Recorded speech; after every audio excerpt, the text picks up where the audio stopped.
We are the Gujarat Technological University. Since its inception over a decade ago, GTU has been empowering young and curating minds to realize their true potential. Over 4 lakh inspired students are enrolled with one of the premier academic universities in India. With more than 450 affiliated colleges in its fold operating across 5 zones of the state, GTU, the International Innovative University, your place to move forward.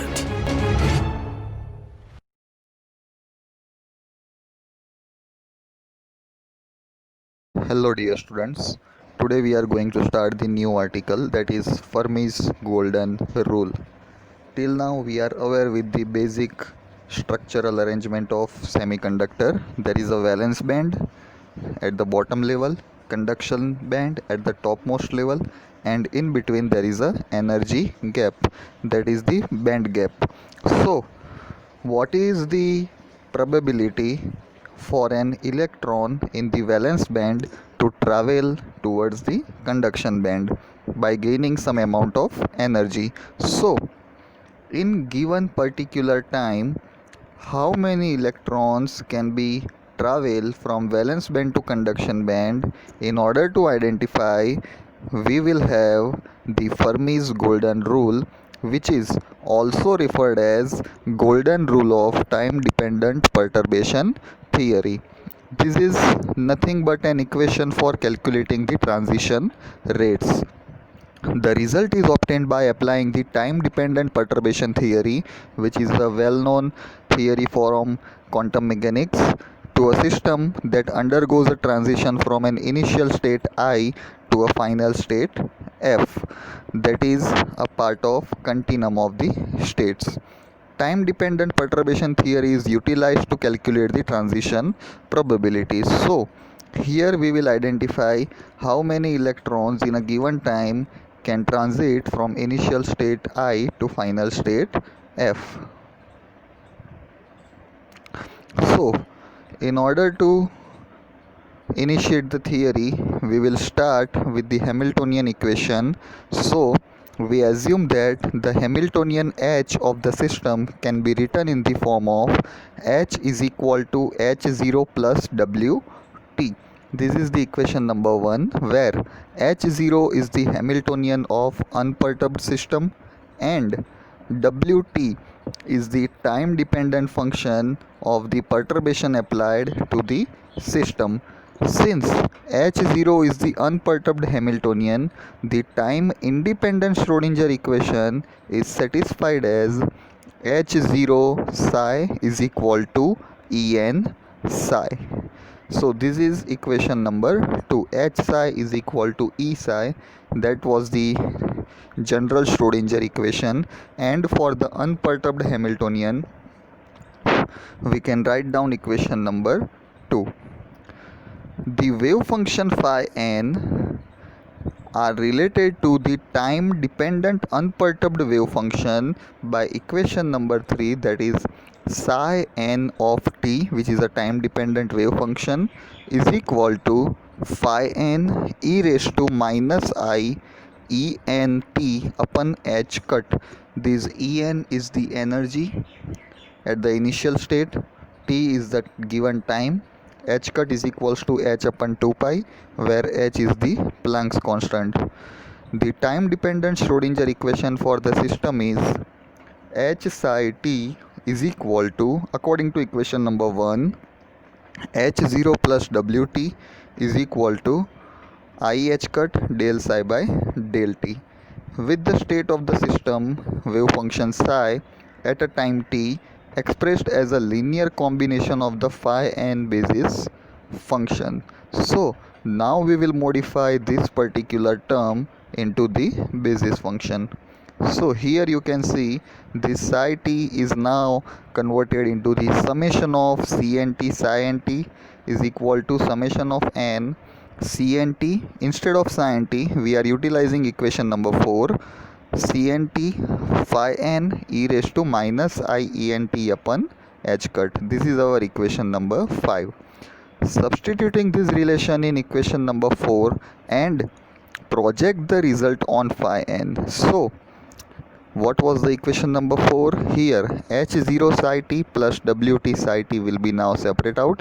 So h0, instead of psi we have carried out this term, but instead of n we have taken particular wave vector k. So in the three-dimensional space, or you can say the reciprocal space, we can have the exact position probability for an electron to travel. So summation over k ckt phi k e raised to minus ekt upon h cut plus wt summation over k ckt phi k into e raised to minus ekt upon h cut is equal to ih cut del by del t summation over k ckt phi k e raised to minus iekt upon h cut. This is the equation number 6. Summation over k ckt ek phi k e raised to minus iekt upon h cut. This simplified this equation, okay, where h0 has been divided from all the sides, plus summation over k ckt wt is now inside the summation phi k e raised to minus ekt upon h cut is equal to, now we are differentiating this equation, differentiating the right hand side. So ih cut is as it is, summation over k, the first term differentiation, so del ckt by del t into phi k e raised to minus iekt upon h cut. Now first term will be as it is in the differentiation of second term, so plus ih cut summation over k ckt phi k minus iekt upon h cut, the power comes into the multiplier, and hence the remaining term is exponential minus iekt upon h cut. This is equation number 7. Simplifying the equation, we will get encnt e raised to minus ient upon h cut plus summation over k, this term is as it is, ckt wnkt e raised to minus iekt upon h cut is equal to ih cut del cnt by del t e raised to minus ient upon h cut plus encnt e raised to minus ient upon h cut. This is equation number 8. So you can see the difference where the ckt function, the summation is almost carried out and the remaining terms of phi k are eliminated from equation number 7.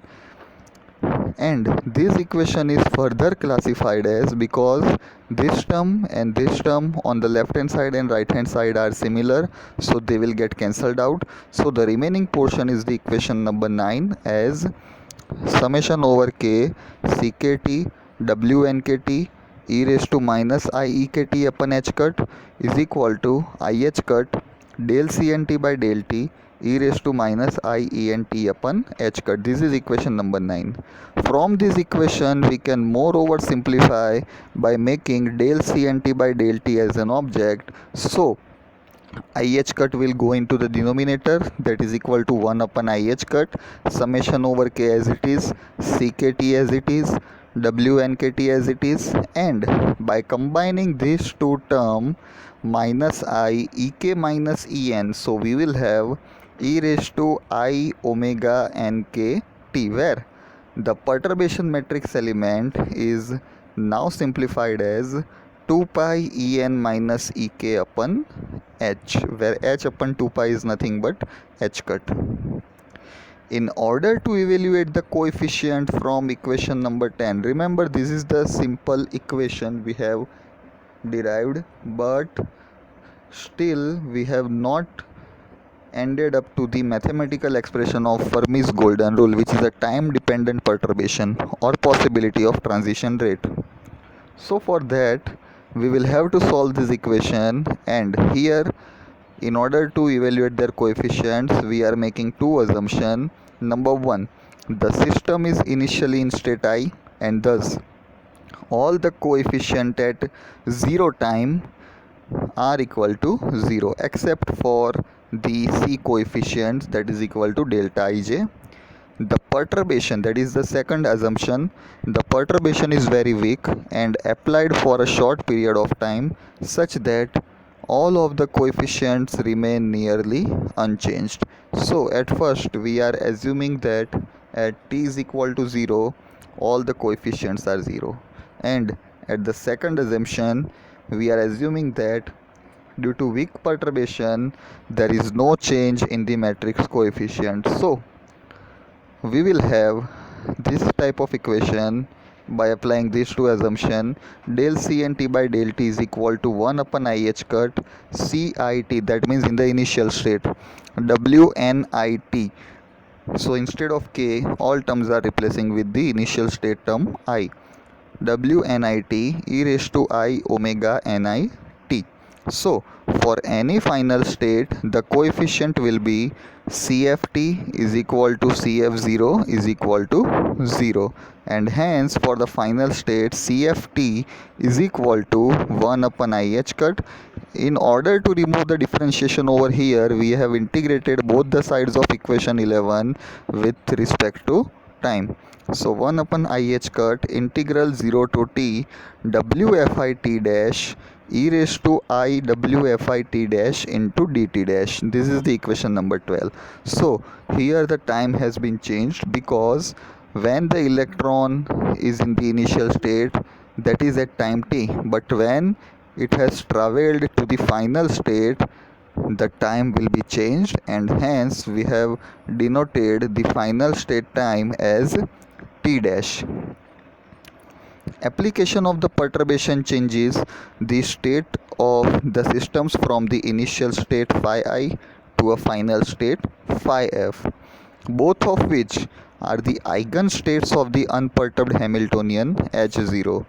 The probability of finding the system in the eigenstate phi f is equal to rho IFT is equal to phi f psi t square. So this is the matrix function. Moreover, when the final state is part of continuum of states, that is when the energy belongs to a continuous part of the spectrum of H0, we must have to take in account for all the states to which the systems can jump to. That means in between the initial and final stage, what are the intermediate possibilities where an atom or molecule or your micro level electron can transit. This is done by integrating the probability as given by equation 13 in the earlier slide with the density of states as weights. So we have integrated rho t is equal to integration of energy rho IFT rho E into dE, that is the equation number 14, where E actual denotes all the states of the system that can jump to under the influence of perturbation, that is the accurate energy. The probability function is sharply picked at omega is equal to omega Fi, and as a result acts as a delta function in the integral, and thus selects the value for the density function at omega is equal to omega Fi. You can see the pick from the probability function with respect to various frequency, and this is the density of states function, where we can easily write down rho t is equal to integration E accurate WFI square upon h cut square with the density function of t omega minus omega Fi rho E dE, which ended up like this, is equal to integration E accurate WFI square upon h cut square sine omega Fi minus omega t by 2 divided by omega Fi minus omega by 2 whole square rho E into dE. As can be depicted from the figure, the range of energies is very narrow, and as a result the matrix element WFI and the density of states can be considered as constant. So this particular variation has now been analyzed as a constant. So rho t is equal to WFI square upon h cut square rho EFI integration over E accurate sine omega Fi minus omega t by 2 divided by omega Fi minus omega by 2 whole square into dE. That is equal to Wfi square upon h cut square rho EFI integration over accurate energy sin omega Fi minus omega t by 2 divided by omega Fi minus omega by 2 whole square. Now instead of dE we have written h cut into d omega.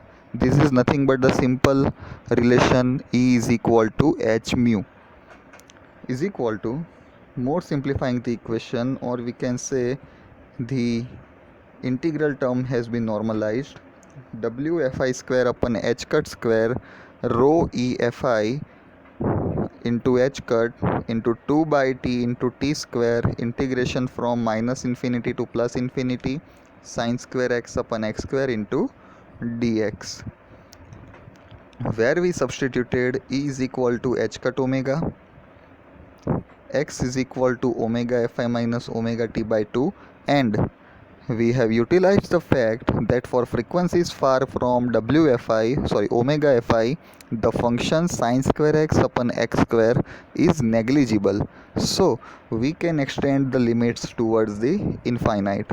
The value for the integral is well known and it equals to pi. So rho t is equal to 2 pi upon h cut Wfi square rho EFI t, that is the equation number 16. Equation number 16 results is significant in that the probability has a linear dependence in time, from which the transition rate can be calculated like this: W is equal to the differentiation of equation number 16 with respect to time is equal to 2 pi upon h cut Wfi square rho EFI, because dt over dt will be cancelled out, and that is the equation number 16, which is known as the mathematical expression from Fermi's golden rule. This equation states that in order to calculate the transition rate, all we have to do is multiply the square modulus of the perturbation matrix, that means the probability of electrons in different transition states between the two states, by the density of states at the transition frequency. So this was the detailed explanation of the theoretical model of Fermi's golden rule, with which the transition probability can be easily evaluated. So thanks for visiting this lecture.